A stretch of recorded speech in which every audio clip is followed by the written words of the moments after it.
Good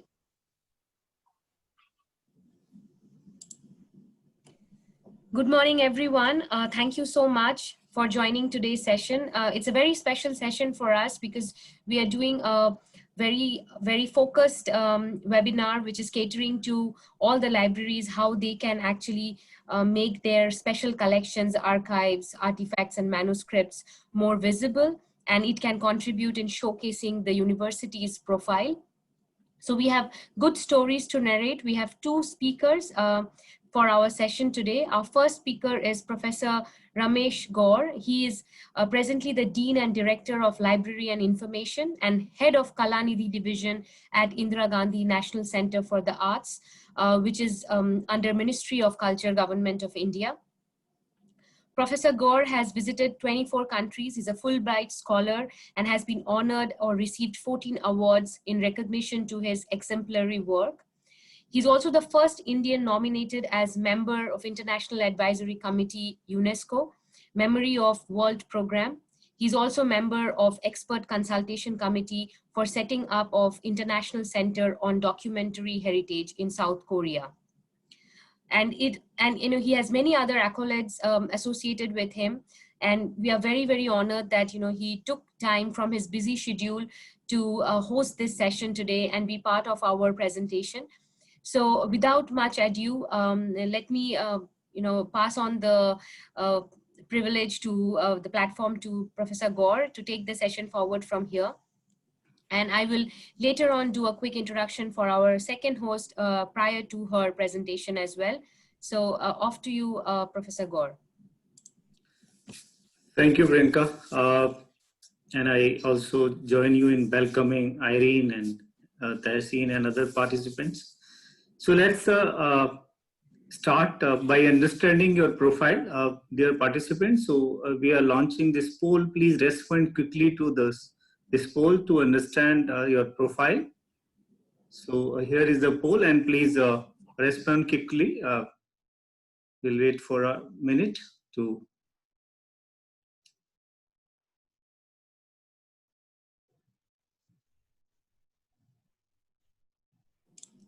So you will be able to see the poll in front of you on your screen. Yes, I can see that. So about 50% people have responded. So let's wait for another 30 seconds. So please respond quickly so we can start our session.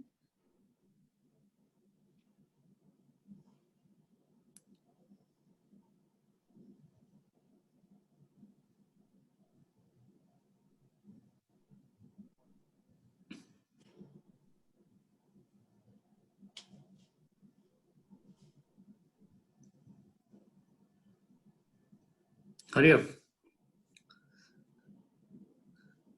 So yeah, if it's a minute, sir, you can actually stop the yeah, poll. so let's stop it. And okay, so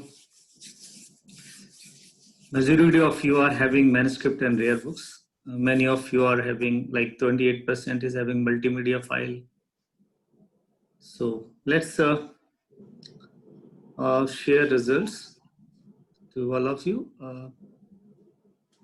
And now let me share my PPT in meantime. Okay. Sure, sir.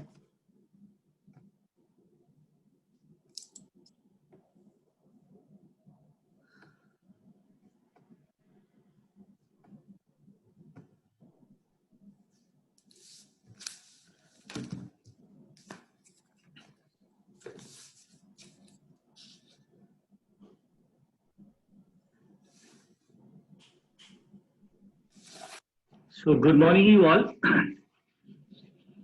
The topic of today's discussion is showcasing your unique and special archive collection to enhance the institutional branding and reputation. Along with Dr. Irene Komarsky, I will be speaking and giving you some idea on this subject based on my personal experiences in various organizations dealing with these collections. Almost 50% of my past assignments include this kind of work. And presently in IGNCA, my entire job is of that nature, dealing with the special and unique collection in libraries. So in first part of my presentation, I will try to talk about the topic, and later then I will let you know what IGNCA is doing in showcasing these unique and special collections. So as we have given you some poll, but these were the very limited types of special and unique collections. So so here it is a more broader uh, categories of such collections, which include rare books, manuscripts, photographs, sculpture, paintings, unpublished papers, textiles, masks, letters, moving images, sound material, in-house publication, computer chip, institute brochure, artworks, diaries, artifacts, jewelry, financial records, and the digital equivalents of all these materials, what I have explained. Also, there are some other items which are unique, having unique value and importance to the study of material, culture, history, literature, and other subjects. And often items in special collection, not often, almost all the special and unique collections are fragile, rare, and valuable. So this is a brief about the special and unique collection. Now you can identify what you have in your repository. And these collections are archived in various types of archives, starting from government archive like national and state archives. There are certain cultural archives, university and other institutional archives, business archive, corporate archives, manuscripts archives, historical societies archive, museum archives, religious institutions archive, and there are certain private individual archive. And of course, in certain library, there are certain kind of special collection. They don't have archive, but they keep a certain type of special and unique collections. So when we talk about the topic what we are discussing, we are focusing more on institutions which are academic and research, and how they can create a branding by creating an institutional archive, university archive. You will find many universities and institutions are having archives. Like I have shown you two screenshot of Indian Statistical Institute and University archive of Indiana University. So basically, these archives, institutional archives, are working to identify, preserve, and make available documentary heritage material of long-term value, which is to be preserved for posterity for longer duration. It includes historical record of university, departments, individuals, various kind of interviews, photographs of events and activities, various kind of recordings of the events and programs, your university publications like annual report or newsletter or journal, various kind of other publications. And it also contains records of activities and material related to student organization like student associations and various kind of other cultural bodies. Because when I was in GNU, there are several such student bodies.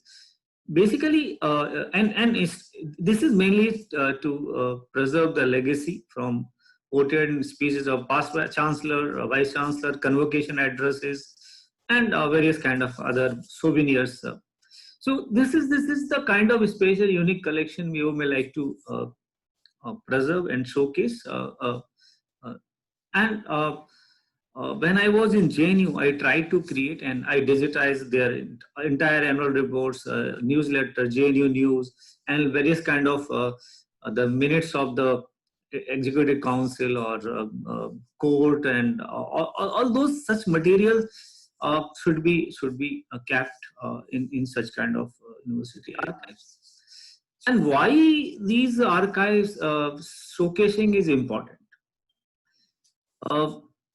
Truly speaking, libraries, museum, archives, and communities are society's knowledge hubs and primary information provider. So what we need to preserve the important contents for the posterity. Another important point in this regard is whatever material we have in the past or in the recent time also, all media has certain life period. It can't be preserved for the forever. So this would mean that all the past information would never pass down to the future generation to enjoy the learn from. Thus, there would be no progress in the society if you don't preserve it in digital contents. So digital content, digital technology has opens up a very total new perspective for research, teaching, expressions, publication, and communication of information. We are blessed with the technologies like virtual reality, augmentation reality, and immersive technology, which enhances user experiences. When you are showcasing these collections, it makes so attractive and fascinating, particularly to those millennial or screenagers, because they want some new experiences. And also, why it is important to digitize and create digital archive of your spatial collection, to increase the access, to improve services to an expanding users group by enhancing access to the institution's material, to reduce the handling and use of fragile or heavily used original material. Because if you touch upon a fragile material again and again, it damaged very early. And moreover, like develop collaborative resources by sharing partnership with other institutions to create virtual collection and to increase worldwide access, and to seek partnership with other institutions to capitalize on the economic advantages of share approach. So this can be a objective of showcasing only. It can be some revenue generation also. It all depends the type of collection you have in your possession. And what are the trends? If you see in the last decade, it's a more and more digital contents, and most of the libraries and archives are doing more and more digitization, and they are focusing more on digital archive resources. If you talk about libraries, all journals which used to be comes in print now are e-only. So what is happening, like both libraries and archives are either creating born digital resources, or whatever resources they have in different format, they are digitizing it. And why it is important? Now user wants anything, anytime, anywhere access. So, and then particularly in this pandemic like situation where most of the libraries archives are closed or were closed, users were not in position to go to these archives in various kind of institutions. So digital access become crucial. Like suppose somebody is working research on certain manuscripts, he or she cannot visit to certain manuscript library. So he or she totally depend upon the digital access to those manuscripts resources. So in that context, it become very, very important. Now, this digital technology or any technology always have certain challenges. And so when we talk about digital archiving and management, there are several challenges. First is the technological obsolescence. The way technology is changing, I don't know, many of you might not have seen this. I have seen, I have also not seen 8-inch floppy disk. I have started my career when it was 5.25 floppy disk. I used the rest of the medias, but now many of these medias are out and obsolete. So the kind of technological obsolescence, that's a challenge. So you have to regularly migrate from one technology to another technology. So when you are thinking or developing a kind of digital archive, you have to think of regular digital preservation. So that digital preservation become very, very important. And cost is very, very crucial, because many of the libraries, always libraries and archives are short of funds. And when you want to create digitized resources, you have problem of funds. Many times, your ongoing preservation program is not having sufficient funds. So cost is a factor. Then another important thing is the as I mentioned, that technology dependence, digital preservation. You have to really think of having good digital preservation system in place. And that digital preservation system should ensure long-term digital access. Same time, like as a person who has been working almost 2 decades in this area, I can suggest like digital technology is very important, but at the same time we should also think of having important material in microfilm also, because I always recommend a dual or hybrid kind of system, because sometimes digital technology can ditch you, but microfilm is a very easy and portable media to convert and also to duplicate, and also it has long-term life as compared to, because digital technology does not have any certain life. And when digital technology is not having any certain lives, you are totally dependent upon the regular migrations or various kind of digital preservation approaches. So in that context, technology is there, technology was there, and technology will remain there. But how to manage this technology, how to take care of those challenges, it is very crucial in development of digital archive or showcasing your collection. And what kind of technology you should use? You should use open source technology. You should use various kind of uh, platforms available, opened up by I'm a great supporter of open access, but many times libraries are not very self-sufficient to have a good trained manpower to take care of those customization and other things. So in that way, you have various kind of platforms like Digital Commons and many others to offer you and help you. Uh, Besides technology and cost, there is one more challenge. These copyright and ownership. Actually, this there is no clarity on copyright and ownership in many old materials. Talk about traditional knowledge resources, manuscripts, or folklore or folk music and other materials. So, in that context, sometimes you have to really think of um, identifying the various issues related to copyright and ownership. Uh, there are certain kind of like in publications we have uh, journals and articles, we have Creative Commons. Similarly, for such cultural heritage resources or digital right resources, we have rights management. I'm not able to include the slide or discussion on this because of paucity of the time, but rights management is important option, and authenticity. In case of digital archive and special collection, establishing authenticity of the material is very important. Like how to ensure that this is an original material. So you have to work out certain ways and means to ensure that this is authenticated. And access versus security, like many material need certain security features, restrictions of access and download and print view. So all these challenges, one has to look into that. So and if you are able to do it, how it is going to help in your enhancing your branding and reputation and also usability. Most archival material are retained permanently in contrast with the general collection. Like you have certain material which you can bid out, which is of general nature, but you by because you say that this is old material, it is not required, but this is not applicable in case of archival collection. You have to really understand that sometimes the rarity is based on the oldest or in terms of the most oldest material. So this is one important thing. It also ensures the accountability of institution to their shareholders, boards, and other institutions. Many time, like many universities are celebrating 100 years of its existence, 200 years, 500 years.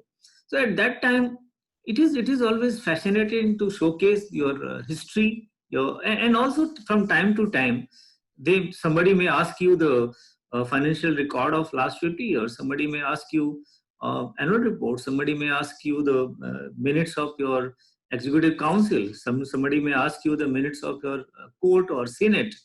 So all these important information should be preserved.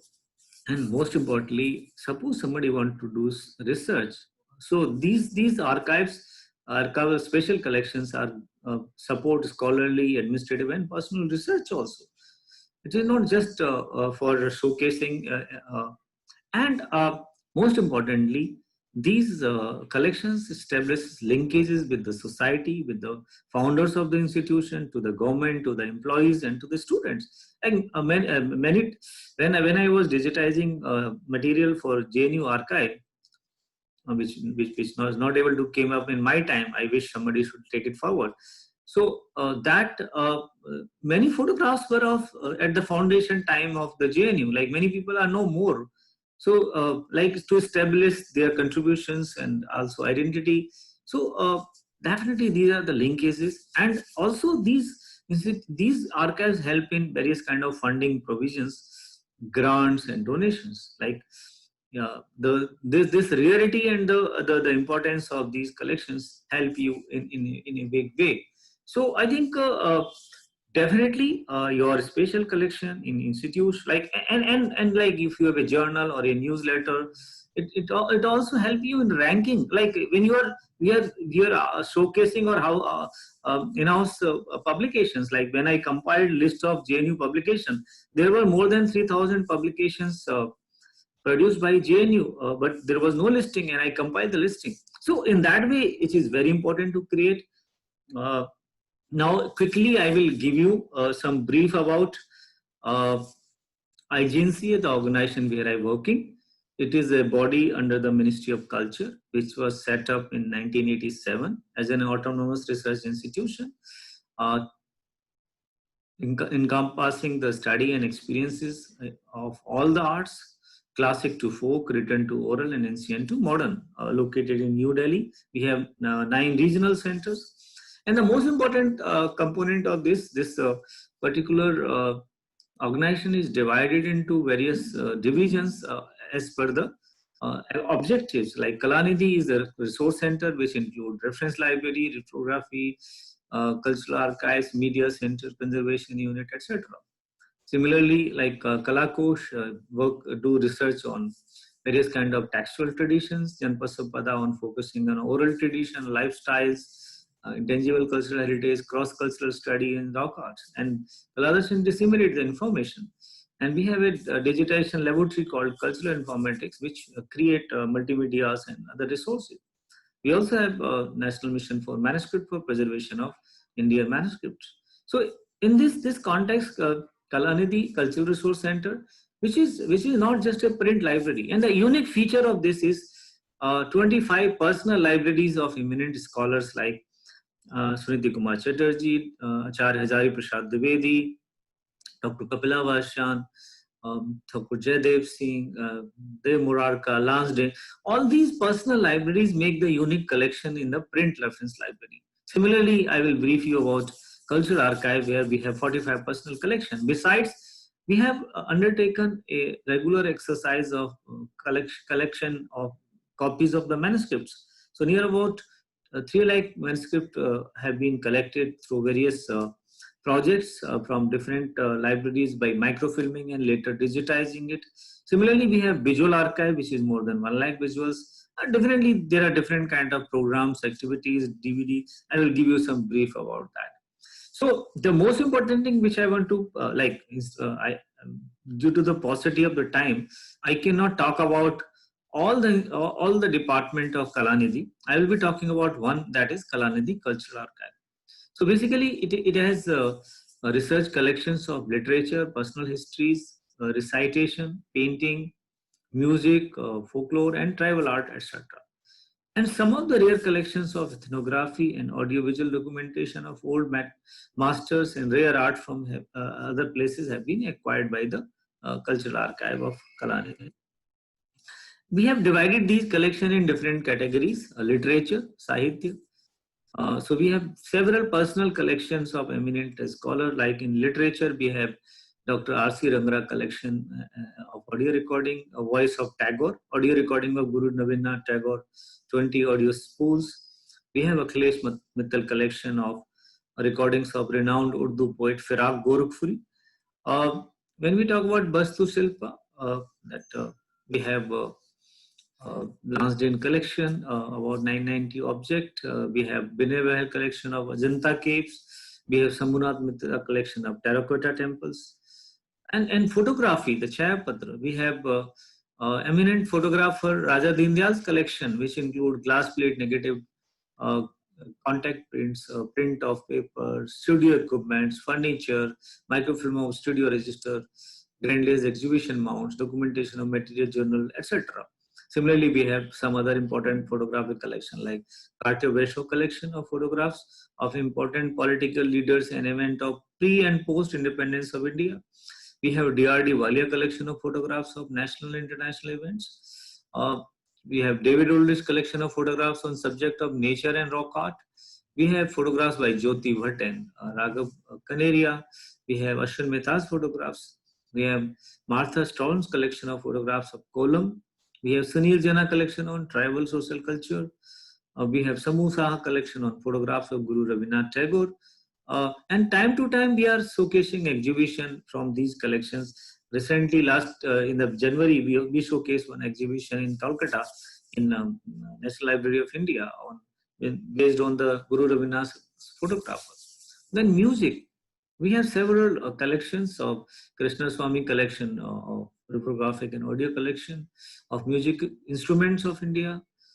We have S. Natarajan collection of Carnatic music. We have B.A.K. Rangara collection of Carnatic music. We have Rangnayaki Iyengar collection of Western classic music. We have Dr. S. Venkatesh collection of Carnatic and Indian music, so and so. We have several other collections like we have print. Elizabeth Brunner's mother and daughter were lived in India for quite their almost entire lifetime, and they donate about 1,000 plus paintings to us.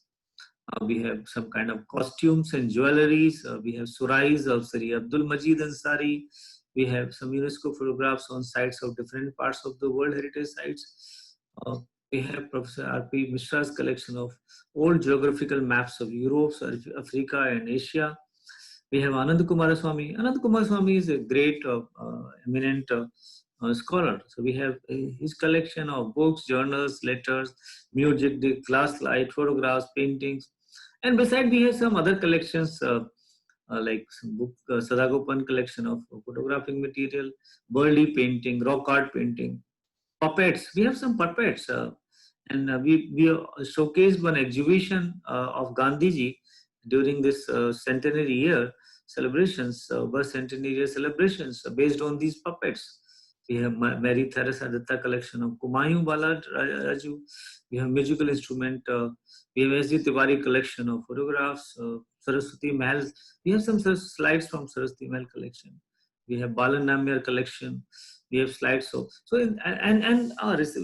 last year we got a very unique collection.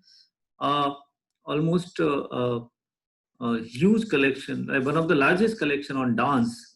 This was acquired from gifted by Mohan Ashish Kokar, Sri Mohan Kokar's son, and now this collection is having a house in IGNCA, and we are sorting it out, and sure very soon we'll be cataloging and classifying.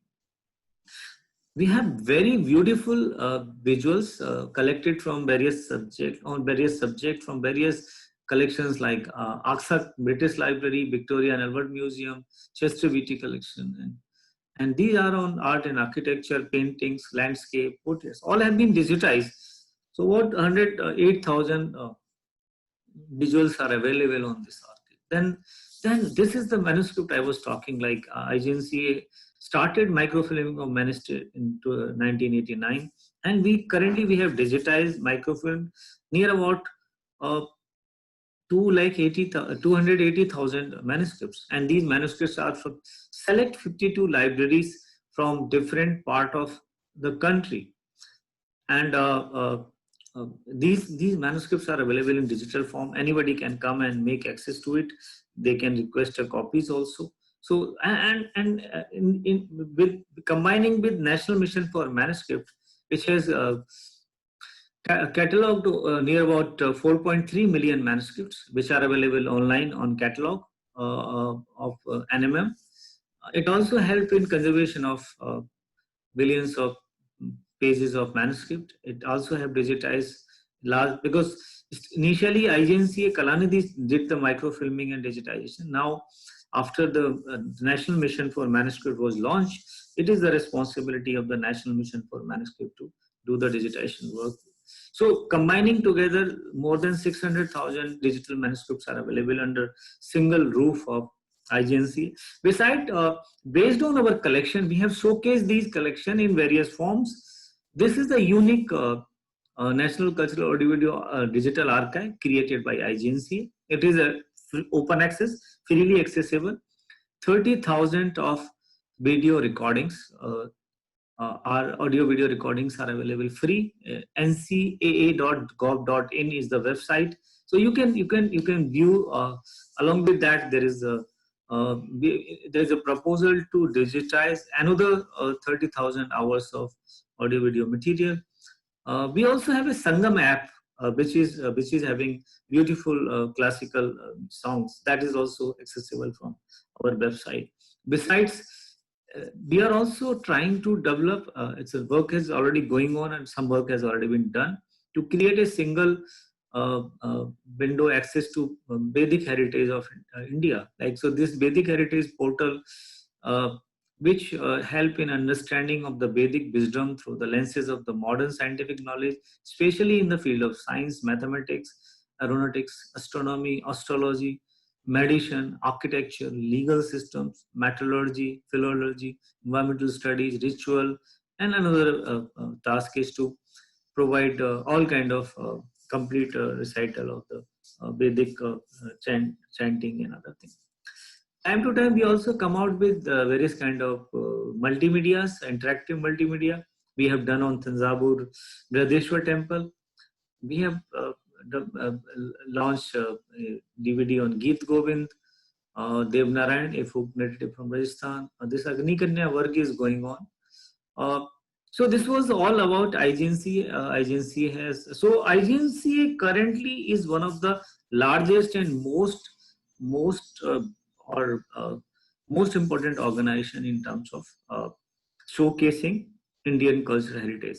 Although cultural heritage is divided into three important components: documentary heritage, intangible cultural heritage, tangible cultural heritage. So IGNCA is in both documentary heritage and intangible cultural heritage. And through 9 regional centers we have, and we have the largest collection of cultural archive resources in IGNCA. Besides IGNCA, there's very less work has been done. There are a lot of digitization has been done in India, but showcasing is not done. But there are some examples. Like recently, Delhi State Archives has digitized over, I think, 100 million pages, and these pages are accessible online. This is the one initiative which in showcasing cultural archival material. Another, the Asiatic Society of Mumbai has launched a digital library which is known as Granth Sanjeevani, where I think it is a subscription-based portal. You have to subscribe, become member of this. There are several other initiatives, but not in that nature or with this magnitude. So, beside IGNCA, these are the only. Let me conclude, because I think I was given half an hour and time is almost over. My advice and suggestion to all of you that most of the Indian institutions and libraries, other than archives, also contain a lot of special collection and unique collection. Unfortunately, somewhere archival science has not emerged as a subject in India. I did a survey mapping of archives in India. I sent questionnaire to about 300 and 400 archives, but despite of 1 year efforts, I'm able to get response from 80 archives only. So most of these archives were unable to answer those questions because many of them are in proper shape. Many of them are not able to understand, because most of these archives are not headed by the people who are with archival science or library science background. These are the people, some conservations, some history background students or professionals. Somewhere it is just even a person who doesn't have any background is being managed. So we need to really look into the issues concerning proper showcasing of these important valuable collections, which we have in immense. Only unfortunate part is that it is not being showcased. And please find out the way and explore the knowledge available in these resources to utilize the same for sustainable development of the mankind. Actually, I always believe these resources belong to humanities, and every people in the world have a right to access. Indian manuscript libraries archives, both in public and private domain, contain very valuable knowledge base. This material should go to interested scholar worldwide in an easily accessible format with the help of digital technology. Definitely, there are some issues in digitization project, but combined together, we can deal with the issues concerning metadata and also the first thing is that even catalog is not available. Online catalog of these materials are not available. So we should prioritize. First, we should immediately provide the online catalog, and then we should digitize and showcase it, all important material. And I think with these words, I would like to uh, thank Elsewhere, particularly Priyanka and her team, Tehseen, or all other colleagues for inviting me to share my views on this very important topic. These were some of my scattered thoughts. Uh, I'll be happy to answer if there is any question in the end of my end of the presentation. Now, it is uh, I'm stopping my screen and we be making Yeah. Irene as a host to just give me 1 minute. Yes. So thank you so much, Professor Gaur. I think it was a very, very inspiring presentation. And what fascinated me is the huge variety of collection that you talked about. And we do have some questions, and we will answer them at the end of the session. So now we have our second speaker, Dr. Irene Kamotsky, and she is the Global Sales Director for Digital Commons in Elsevier. She's based in New Mexico, so it's very late for her, and I'm so grateful that she's joining us to deliver this presentation. She has many experience working with universities, museums, and libraries, enabling them to understand how best to showcase the various special collections, different types of collections that a university hosts. So without much ado, Irene, it's off to you now to take over the platform. I just have one small request, Irene. You will be able to see a poll on your screen.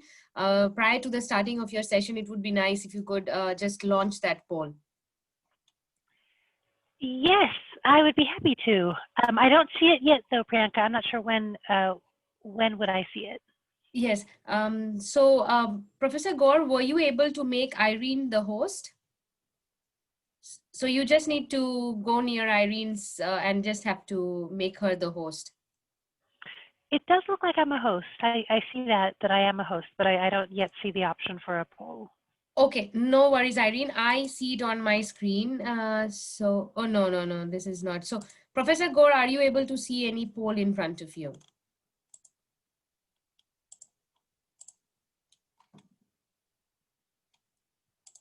In that case, let's start. It's all right, Irene. I think you can start with the session. You can start by sharing your screen. Wonderful. Thank you. Thank you so much, Professor Gaur, for that presentation as well. I'm blown away by the wealth of collections that you have and that you shared. So let me add my name to the list of people who would like to come visit and see all that in person as soon as possible. But until then, I think as we know, especially with all of the restrictions on visiting one another physically, the importance of digital collections is even greater. And I think for a lot of archivists and librarians and museums, there's a recognition that, we always knew it was important to digitize these collections, but now it's truly urgent because how else will our colleagues be able to see all these rich collections, not being able to travel, or you know, it's always a little bit hard to travel, but now even more so. So I think that the urgency of this topic is especially high. So what I'm hoping to share with you today, similarly to Professor Gore, actually, is just sharing examples of the way that a lot of the universities that we work with are sharing their unique collections. And again, with the idea of taking advantage of the richness of these collections to increase the university's visibility. I will say that I'm speaking a little bit more from the perspective of academic universities. So of course, museums, arts centers are going to be a very large stakeholder in special collections. But as many of you know, universities hold many unique collections as well. So the examples that you're seeing here are a little bit on the perspective of the university. There are 3 themes that I will touch on as I speak. So let me introduce them here. The first is, as you saw with Professor Gore, that special collections come in all shapes and sizes.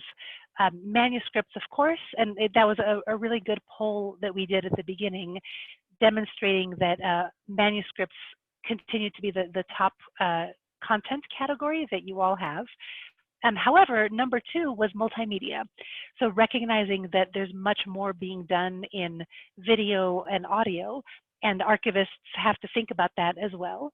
And I think I'm also going to share even more shapes and sizes with you today. The second theme is that scientists create collections too. So when we think, again, traditionally about archives and special collections, we think about museums and images and manuscripts and historical things, and of course, that's incredibly important. What we're discovering is that research also takes these shapes, that scientists produce images and video.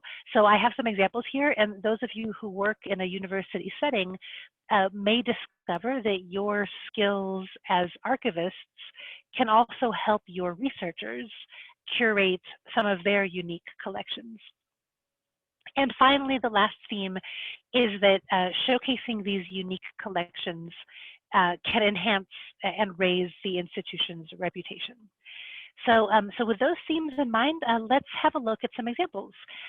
What I have is maybe 4 or 5 slides here with different types of content and special collections, and I'm hoping to share just a few of them with you to inspire and create some ideas. So let's start with the images. I'll start with this example here, which is from the museum. And let me also make sure that, is everyone able to see my screen when I move over to the browser? Sometimes it gets lost. Can everybody see this collection here with the archaeology images?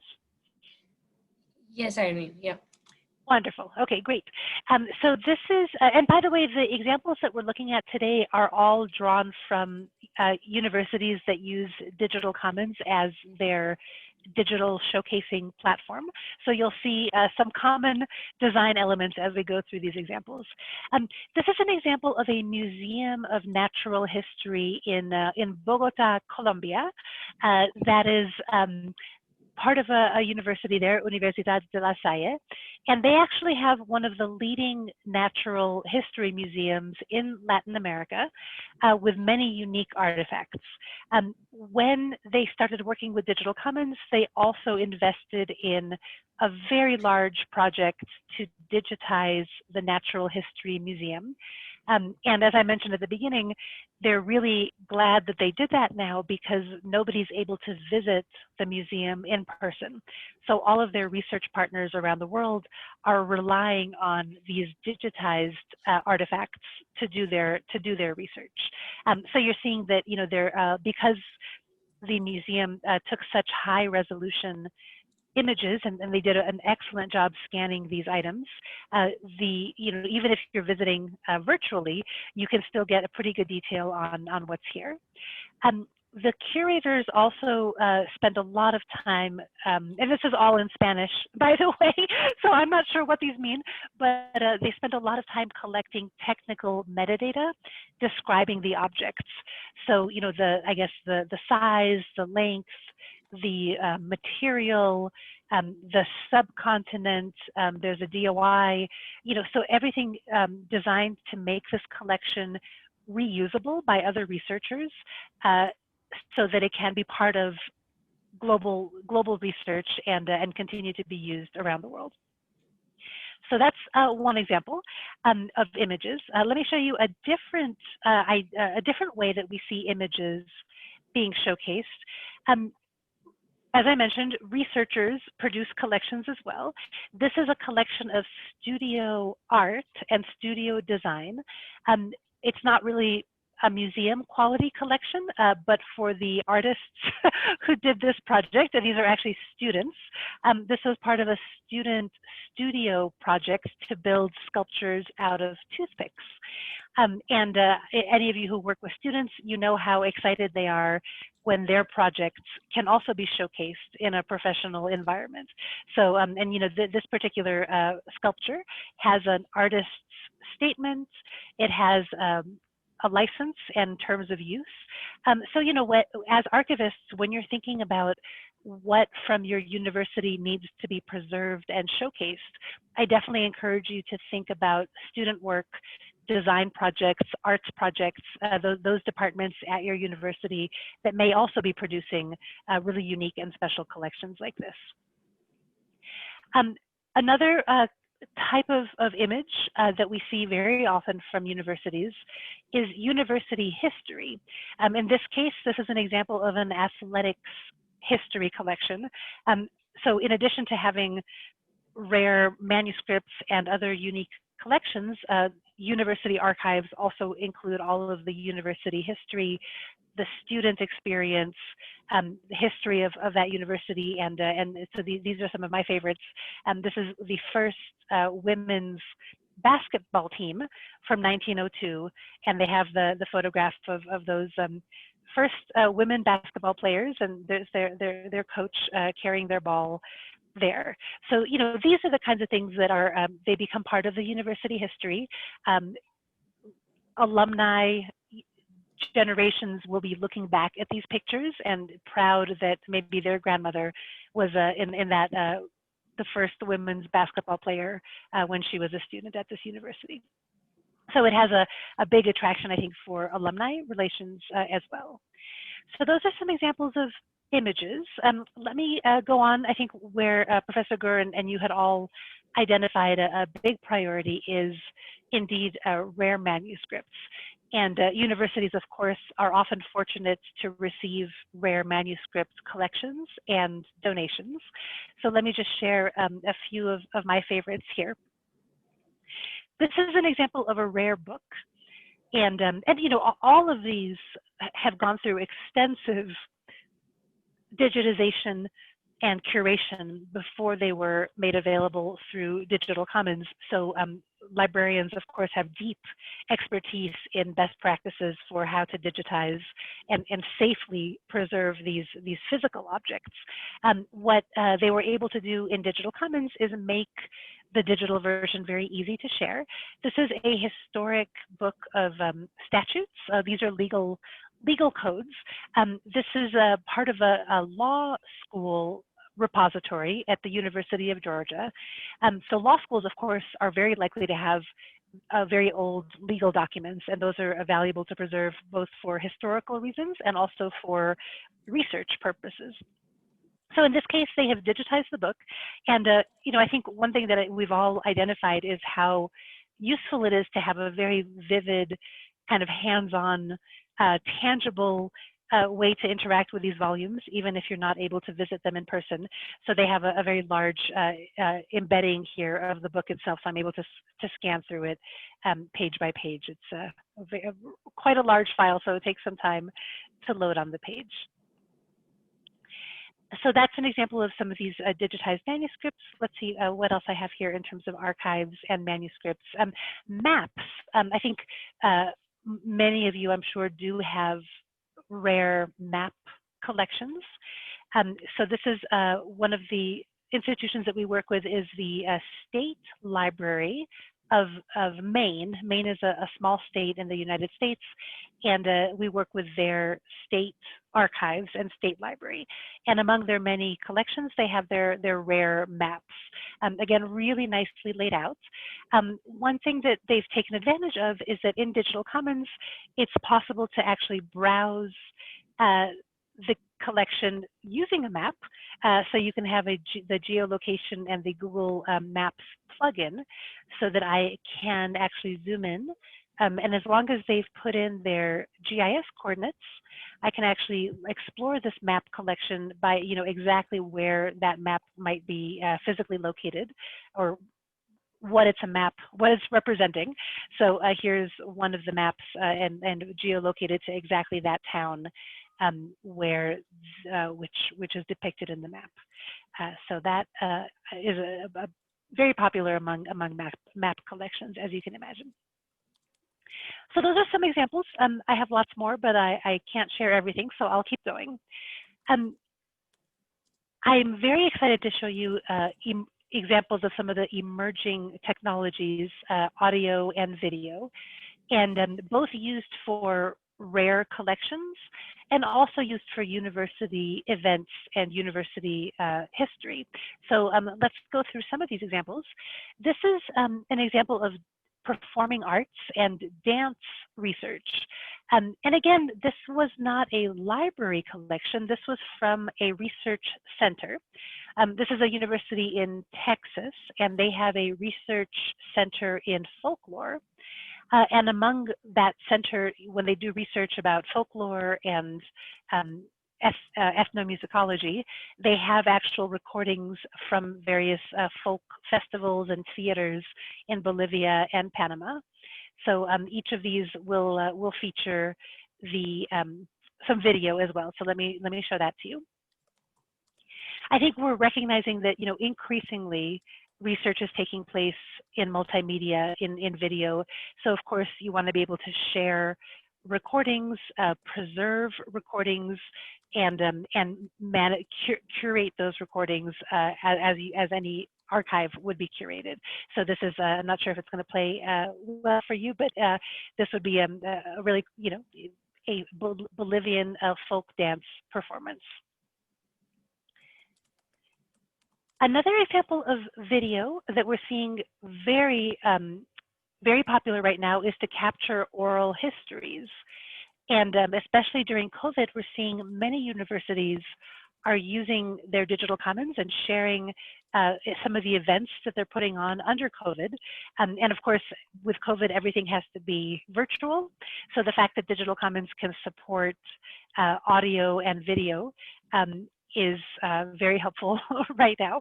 So what they did at this university at Seton Hall is that they invited their students and their professors to simply, make a video of themselves at home and just talk about their experience being at home and doing distance learning and what that's been like for them. So these are basically just small impromptu oral histories that will become part of the historical record someday. I think this is just audio, so you're not seeing any video here. Part of the historical record in the future for what life was like under COVID. That's one example. Another example is actually close to you. One of our first customers in the Philippines. Well, not very close to you, but certainly closer than than the U.S. This is an example of Ateneo de Manila University in the Philippines, and they are also using the multimedia streaming functionality in Digital Commons to share actual lectures and seminars that they're sharing with the world about COVID, healthcare, best practices. So they've created these events for their community, and they're actually sharing them publicly with the world as well, and of course with their own students who are accessing this from off campus. So again, this is a way that archivists, with the experience that you have in curating these materials, can be very can be essential today to all of your universities that need to think creatively right now about digitizing and making work available online. The last example, I think this is, the last set of examples is thinking about researchers. So again, all of the skills that you've developed as archivists and special collection librarians can also benefit the research taking place at your universities. Scientists produce video, they produce X-rays, they produce images. So let me share just a few examples here. They produce data that takes place in multimedia formats. One thing that we've seen in the United States is that archivists have actually been asked to help support data curation and data policies at their universities because you have a deep understanding of versions, digital integrity, digital preservation, which is exactly what's needed for data management. So this is an example of a collection of X-rays about devices used for knee replacement, and this is from a CT scan and from an MRI, and all available here, curated with metadata, lots of technical metadata about the size and shape of the object that was being scanned and digitized, and then you have a nice little photo that shows it there. So that's one example of archivists helping with research data.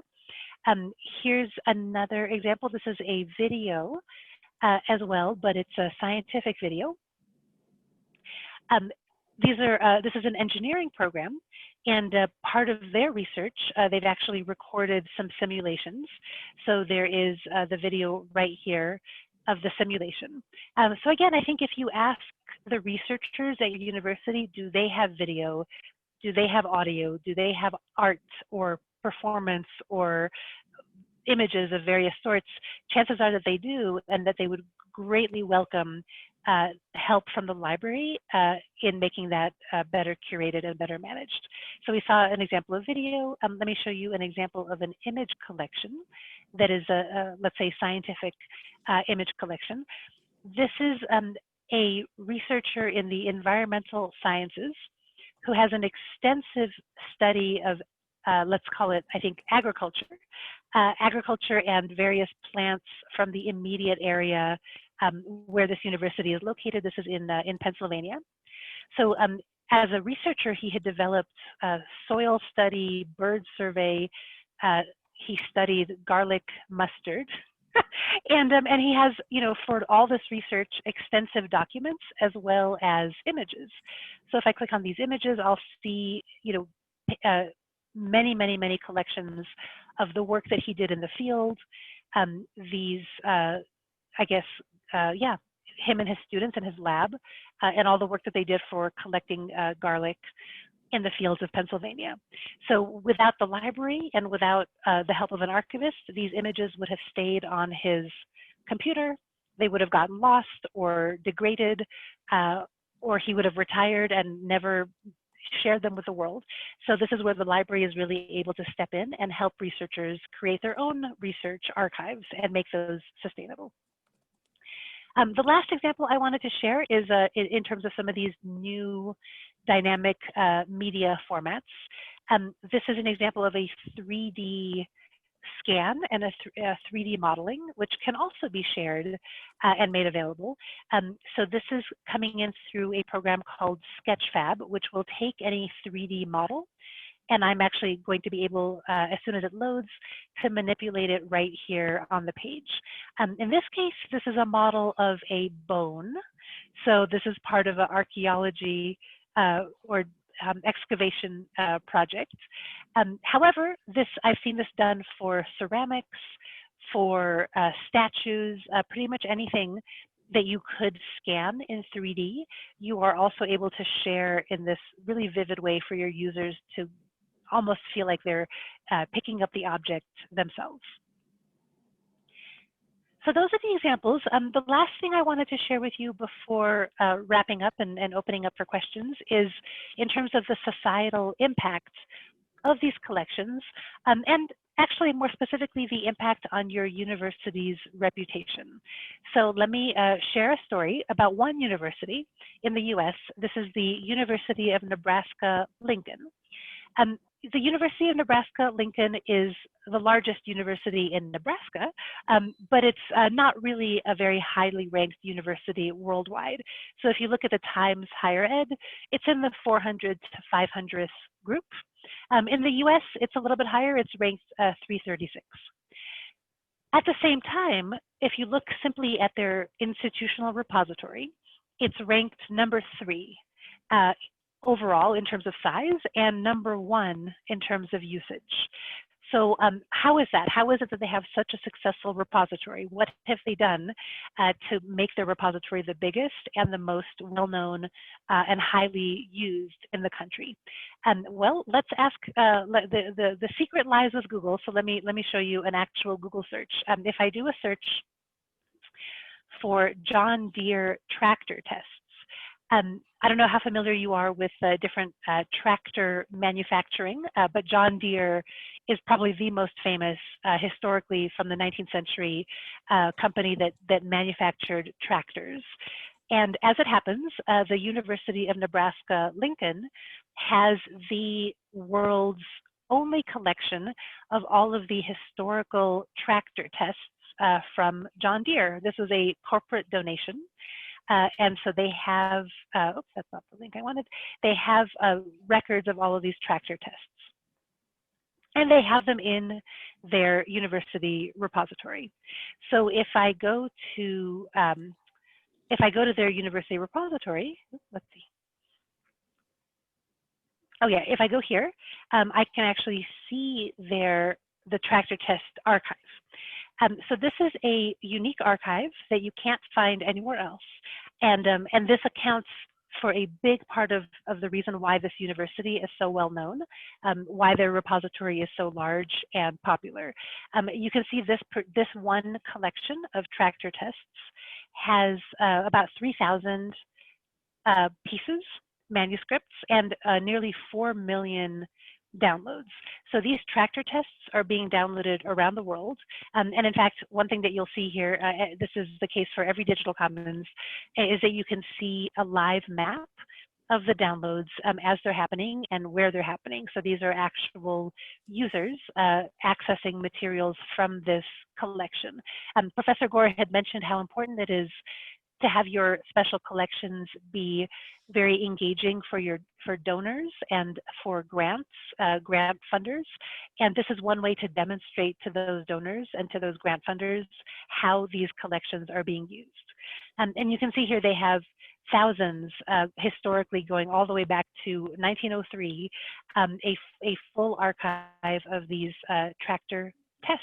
And there's nowhere else that you can access them. And apparently these are really quite popular. Let me show you one more slide. In terms of what this can mean when you create a collection like this, make it digitized, make it available. As we saw just now, they have nearly over 4 million downloads from this collection. And they're also able to see all of the countries that are downloading these manuscripts and also all of the organizations downloading these manuscripts. So of course, the John Deere company is a big reader of these tractor tests, but so is the U.S. Department of Agriculture, the state of Kansas, various other manufacturing companies. So actually with this, the university is reaching possible corporate partners and making available something historical that actually is influencing manufacturing even today. So they're raising their own reputation among corporate partners by sharing these archival collections.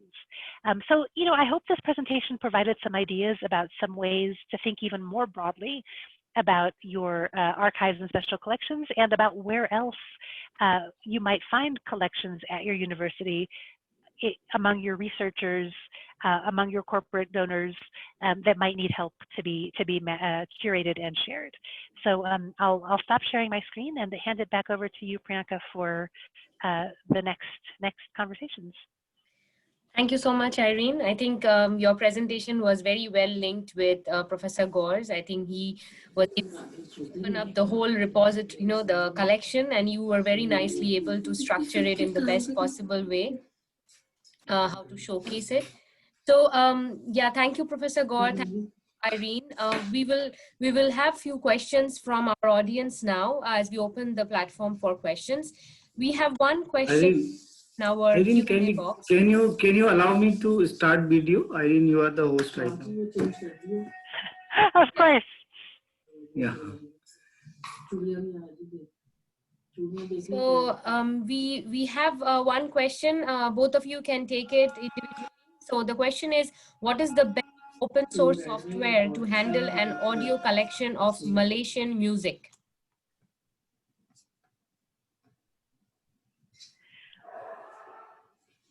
Oh, I can start. I can start certainly. I think that we've seen the libraries that we work with have used a number of different online systems.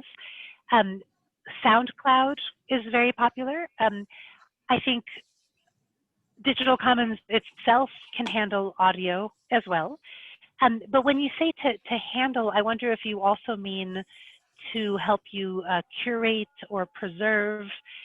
So I imagine that there's dedicated systems for digitizing and editing audio as well, and I'm not as familiar with those. So I'm curious if Professor Gore has further ideas on that. Yeah, I mean, basically,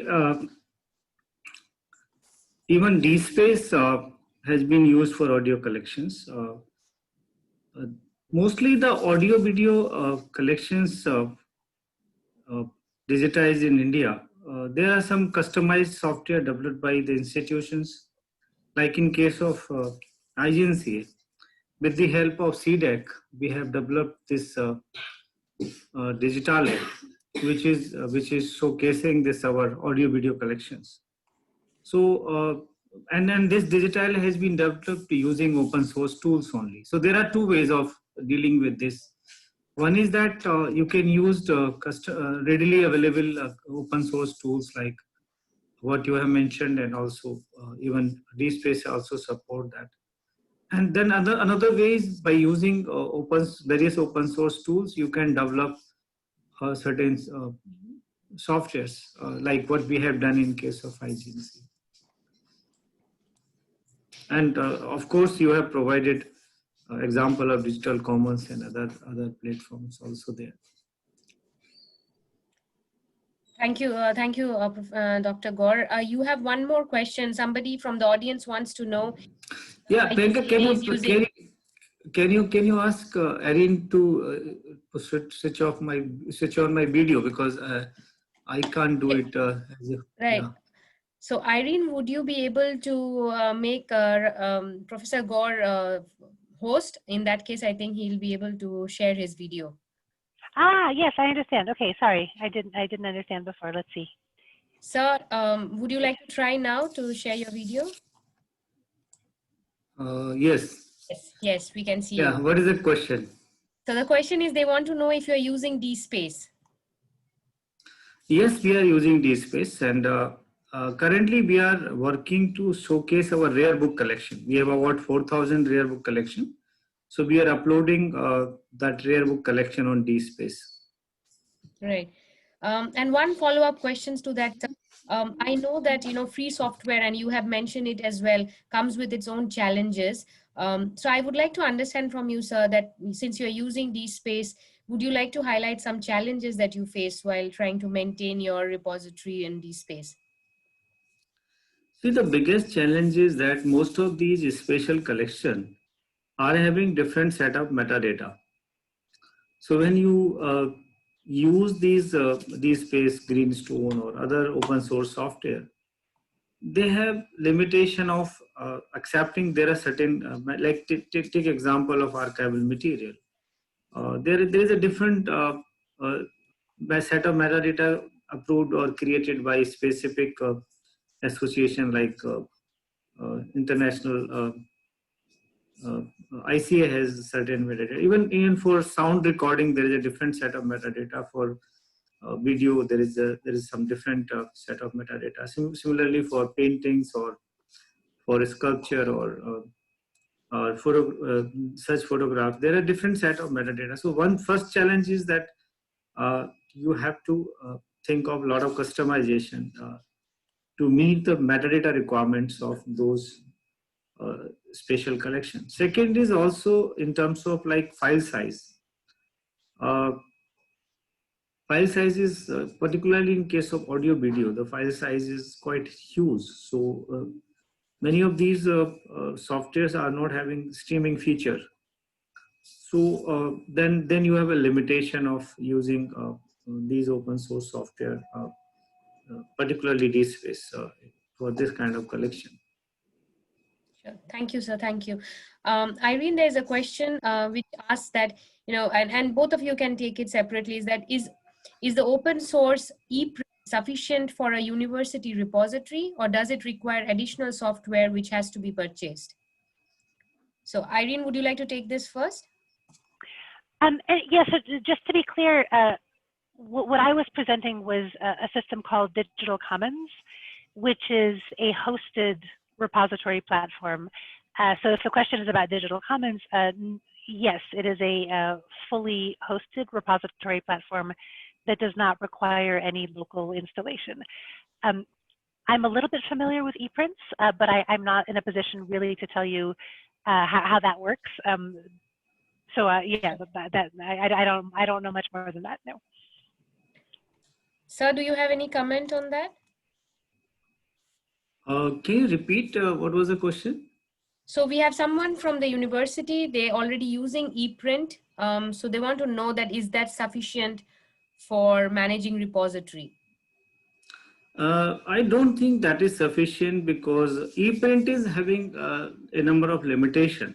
So if they want to use open source, DSpace may be better to, because for showcasing spatial and archival collections, you need some multimedia formats.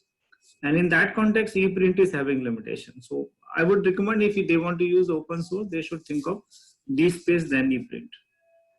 Right. Thank you, sir. And of course, you always have the choice to explore Digital Commons, which has advantage over both ePrint and DSpace. And please connect back with us if you need more information on that.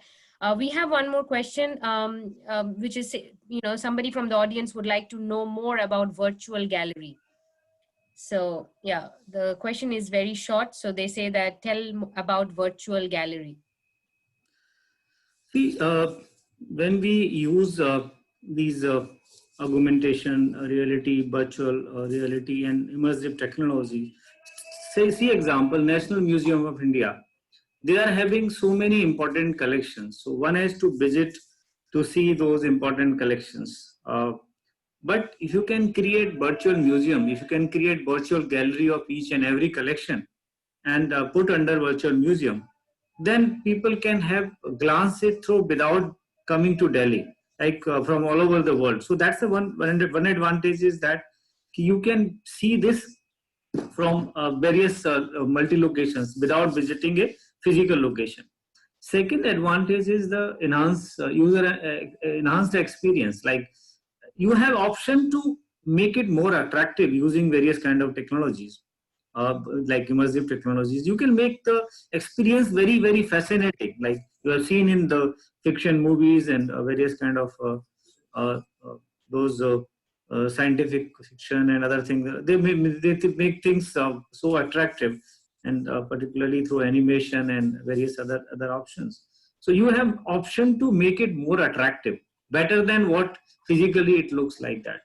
So in that way, I think virtualization and virtual creation of virtual galleries in museum is very, very important and being done by several museums all over the world.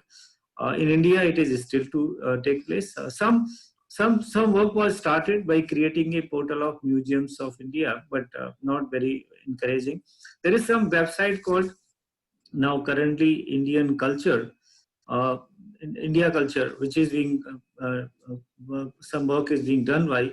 They are trying to put certain things like that here, but and in case of other spatial collection, there is a lot of scope to make it more attractive by using virtualization. And Right. definitely anytime, anywhere access. So in that, we have another question which both of you can also take separately. They want to know how you measure the utilization of this virtual gallery. It is very easy because digital technology has options to even number of hits and number of visitors to control. It is very easy to virtually manage utilization, how it is being used and how many people are visiting, if that is the question. Right. And Irene, would you like to, you want to take this question and explain about our dashboard and the readership insight? Yeah, exactly. I think, going back to this idea that traditionally you would have people visit physically your museum or your gallery, which of course is a very special experience. Once it's digitized online, of course it can reach the entire world. So the notion of your audience increases dramatically, and as does the technology to measure that audience. So exactly as Professor Gore is mentioning, in Digital Commons we have built-in capability to measure the traffic, the downloads, the countries, the institutions where the visitors are coming from. And this has actually made it maybe more interesting for donors or sponsors to see the value of their investment in the collections, because they can get a lot more data about who's using them. So it's actually been a kind of a bonus from having all these works be moved online. Thank you, Irene. Professor Gore, we have one more question for you. Somebody is asking if any online Indian and international palm leaves manuscripts catalogs are available. Yes, at IGNCA we have catalogued near about 300,000 manuscripts using Mark 21. So many of these manuscripts are in palm leaf. Like take example, Oriental Research Institute, Mysore, its entire collection is in palm leaf. Majority of collection from Government Oriental Manuscript Library of Chennai, it is in palm leaf. So we have cataloged using Mark 21. That is the one option. Second, National Mission for Manuscript is using a software called eGranthalaya that is specifically developed using Manas data sheet. So millions of manuscripts in palm leaf have been cataloged. So you don't require to go to anywhere outside India. At IGNCA, both these catalogs are accessible online. You can go to IGNCA website and click on the online catalog. You can search palm leaf manuscripts in our catalog. And another option is you go to namami.gov.in to see millions of palm leaf manuscript cataloged in like format used in National Mission for Manuscript is indigenized Manas data sheet, and what we have used in Kalanidhi collection, which is of 52 libraries, is Mark 21 from cataloging. We have redesigned those fields into Mark 21 format. Thank you, sir. We have one more question. What are the criteria for separate old and rare collection among the library collections? First, you want me to answer? Yeah, yes, sir. Yeah. So you have to have a policy, like what is the definition of rare collection? See, there are number of criteria used to decide. Suppose take example of rare books. So generally, like we have a policy, the books which are older than 75 year of publication date.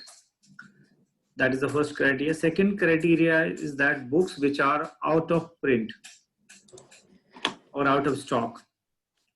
That is the second criteria. And third criteria is sometime like based on there are certain material which you feel is very, very special. Like somebody has donated some kind of material, which is like we have 25 personal libraries of eminent scholars. So we have not made it issue return kind of thing. It is not rare, but there are certain kind of special status given to that collection. When we talk about other collections, rarity is always in terms of its existence, importance, and usefulness, and also fragile in nature. Like sometimes fragility and all those issues.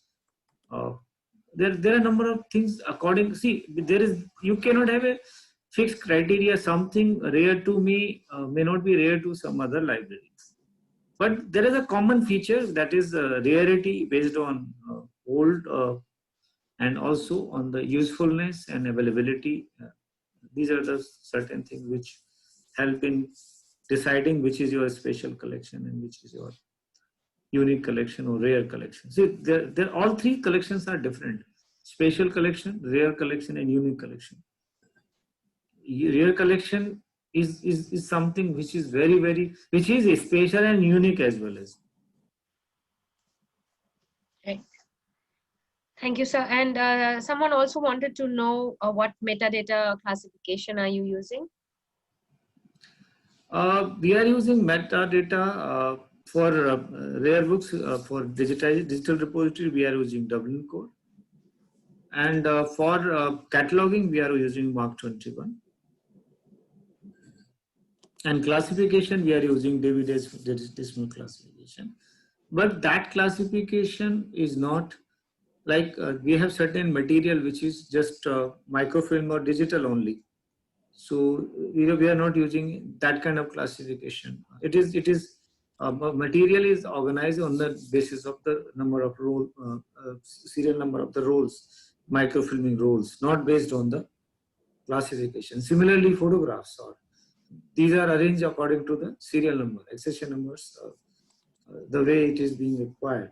So for books, we are using classification scheme. For other archival material, we are not using classification scheme. We are using the serial number of the register. Right. Thank you so much, sir. We have a couple of more minutes to. Right now, we do not have any more questions from the audience, but please feel free to write to us. I would also like to share that post this session, you will have a very short survey of 4 questions which will appear on your screen. Do help us by filling those survey questions. And yes, we will write to all of you. So if there are any follow-up questions you might have which you missed asking during the session, please feel free to ask. And I would myself coordinate with both Irene and Professor Gaur to get back to you with the answers. So I think we are 3 minutes away from ending the session, but if you are good, we would be very happy to give those 3 minutes back to all of you and end the session a little early.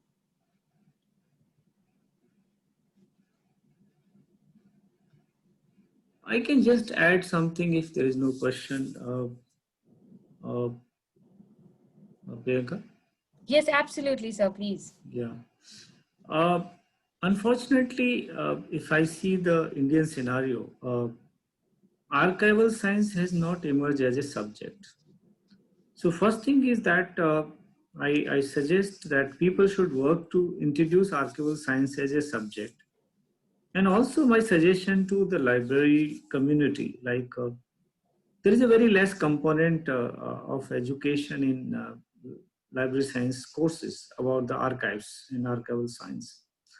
Archival science itself is a very basic component. If you forget about one National Archive of India small certificate course, there is no formal education in archival science.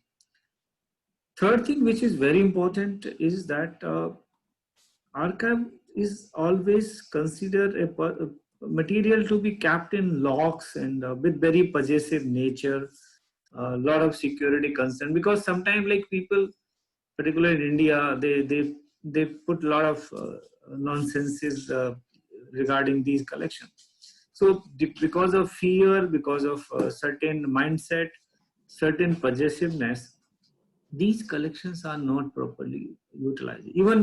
Even catalogs are not properly developed for many archives. So somewhere I think my request to all the communities, let's first open it up, make it cataloged, online catalog accessible, and then digitize as early as possible. There are enough opportunity to get fundings. National Archives of India provide grants up to 50 lakhs to the libraries or archives which are having a special collection for digitization. Ministry of IT also provides support. Ministry of Culture also provides support. If you have any clear manuscript and if you want to digitize it, you can request National Mission for Manuscript.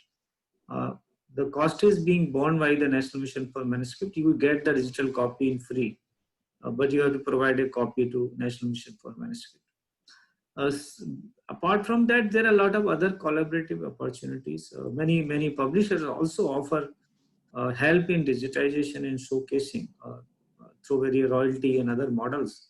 So I think all of you should look forward to those avenues and opportunities. And I can tell you that when you showcase these collections, your brand value definitely enhances. People like it because the rarity is always respected. And people who, the general thing you can find out everywhere, but these kind of things are not available in all places. So I think these are my suggestions and ideas to all the community to look forward and take it forward. Thank you. Thank you so much, sir. I think, I hope all of you enjoyed the session and found it meaningful. A recording of this session will be sent to all of you. We would be very happy to, hear back from you, your feedback, your suggestions, as well as, if you have any comments, please feel free to write back to us. So yes, we end this session today. Once again, thank you so much, Professor Gaur. Thank you, Dr. Irene, for helping us showcasing helping us to give more meaning to this session with all the presentation. So thank you. Have a good day, all of you. We end this session today and to meet you again in our future sessions. Thank you, Priyanka. Thank you, Irene. Thank you, Tehseen. It was so nice, particularly Irene. I also learned a lot from you. Various ideas you have explained in your presentation. It was really wonderful to meet you virtually. Thank you very much. Absolutely. Bye-bye. Same here. I'm glad to meet you. Thank you, everybody. Bye-bye. Right. Bye-bye.